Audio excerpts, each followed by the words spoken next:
नमस्कार, आप देख रहे हैं कैपिटल टीवी बिहार। मैं हूं आपके साथ सृष्टि शाह।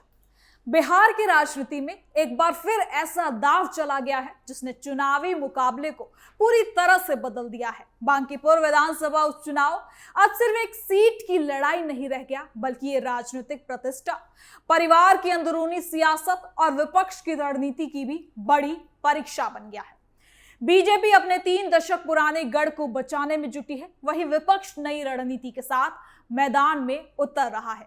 इसी बीच तेजप्रताप यादव ने अपनी पार्टी से उम्मीदवार उतारकर सियासी हलचल और ज्यादा तेज कर दी है। आखिर इस फैसले के क्या मायने हैं, किसे होगा फायदा और किसकी बढ़ सकती है मुश्किलें? तो चलिए जरा विस्तार से जानते हैं क्या है ये पूरा मामला।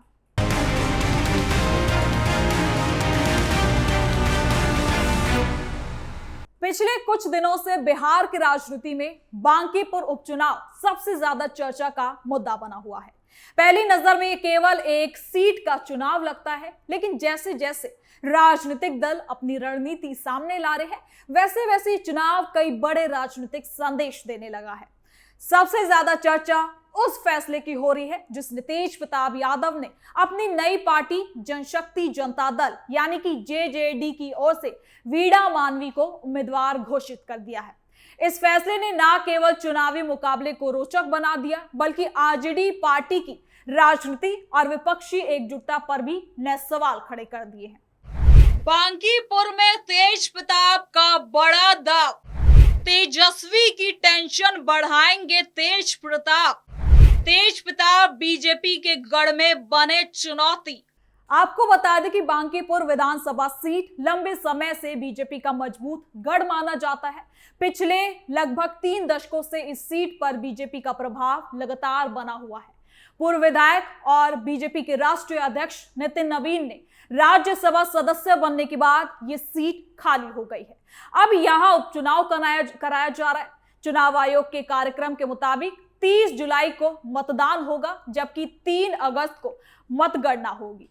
राजनीतिक दलों ने इसे प्रतिष्ठा का चुनाव मानते हुए अपनी तैयारियों को तेज कर दिया है। लेकिन इस पूरे चुनाव की सबसे बड़ी राजनीतिक खबर तब बनी जब तेजप्रताप यादव ने अपनी पार्टी की उम्मीदवार के रूप में वीणा मानवी के नाम का ऐलान कर दिया। वीणा मानवी सामाजिक कार्यकर्ता के रूप में अपनी पहचान रखती है और हाल ही में जनशक्ति जनता दल में शामिल हुई थी। पार्टी में शामिल होने के कुछ ही समय बाद उन्हें बांकीपुर जैसी खास सीट से टिकट देकर तेजप्रताप यादव ने यह साफ कर दिया कि वो इस चुनाव को केवल एक औपचारिकता नहीं मान रहे, बल्कि अपनी राजनीतिक ताकत दिखाने का मौका समझ रहे हैं।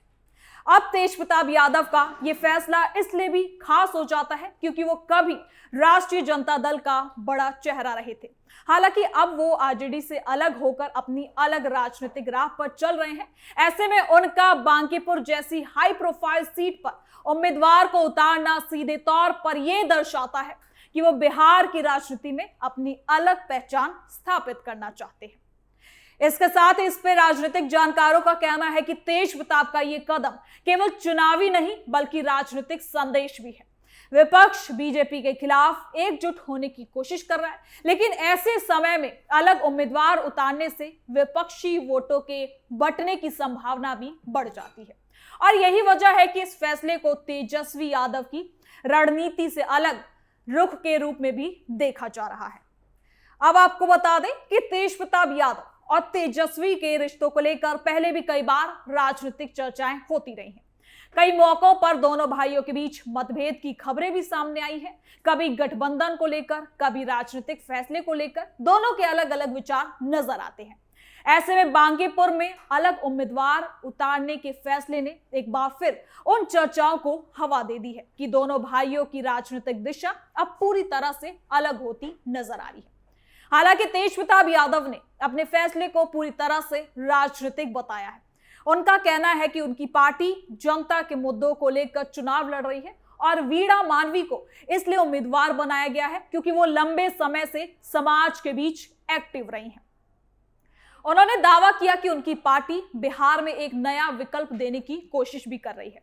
उधर वीणा मानवी ने भी उम्मीदवार घोषित होने के बाद चुनावी अभियान शुरू कर दिया है। उन्होंने कहा कि वो सालों से महिलाओं, गरीबों, युवाओं और जरूरतमंद लोगों के बीच काम करती है। उनका दावा है कि बांकीपुर की जनता विकास और जन समस्याओं के समाधान के आधार पर ही मतदान करेगी।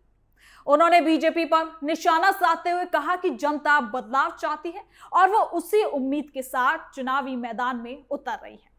दूसरी तरफ बीजेपी भी इस चुनाव को हल्के में लेने के मूड में नहीं है। आपको बता दें कि बांकीपुर सीट बीजेपी का सबसे मजबूत शहरी गढ़ माना जाता है। पार्टी का दावा है कि पिछले कई सालों में क्षेत्र में सड़क, बिजली, पानी, स्वास्थ्य और आधारभूत सुविधाओं पर लगातार काम हुआ है। बीजेपी नेताओं का यह भी कहना है कि जनता विकास के आधार पर एक बार फिर पार्टी के साथ ही खड़ी होती नजर आएगी। अब बांकीपुर का राजनीतिक इतिहास भी बीजेपी के पक्ष में ही रहा है। इस सीट पर भाजपा ने लगातार मजबूत प्रदर्शन किया है और यही वजह है कि विपक्ष के लिए यहां जीत दर्ज करना आसान नहीं माना जा रहा। हालांकि इस बार परिस्थितियां पहले से थोड़ी सी अलग है, एक जैसी नहीं है। कई नए राजनीतिक समीकरण बन रहे हैं यहां और विपक्ष भी इस सीट पर पूरी ताकत लगाने की तैयारी में है।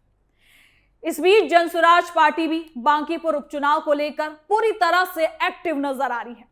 पार्टी के भीतर लगातार बैठकों का दौर चल रहा है। राजनीतिक हलकों में चर्चाएं हैं कि अगर जनसुराज किसी बड़े चेहरे को मैदान में उतारती है तो मुकाबला काफी ज्यादा दिलचस्प हो सकता है।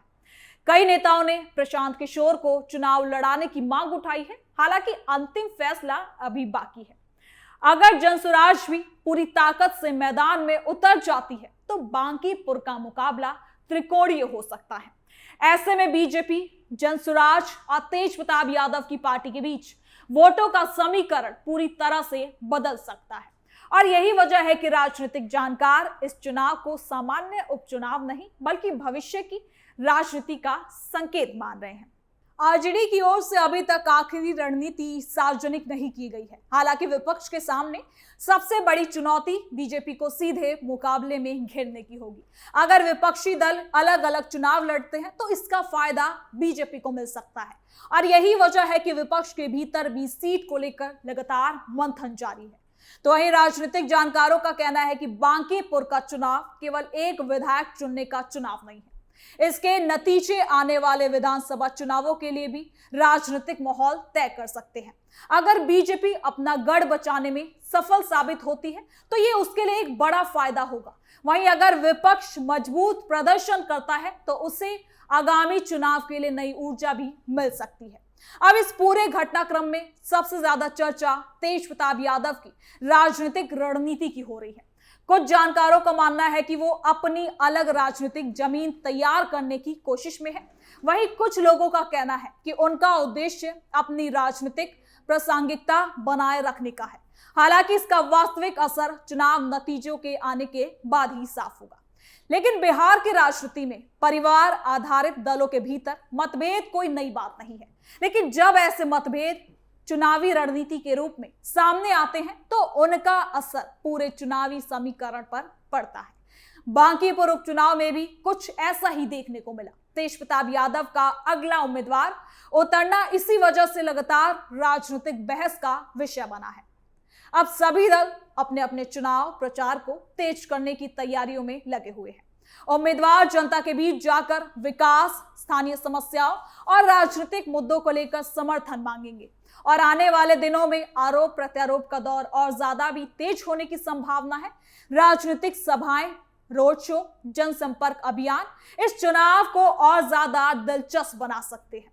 लेकिन फिलहाल इतना तो साफ है कि बांकीपुर विधानसभा उपचुनाव बिहार की राजनीति का सबसे चर्चित मुकाबला बन सकता है।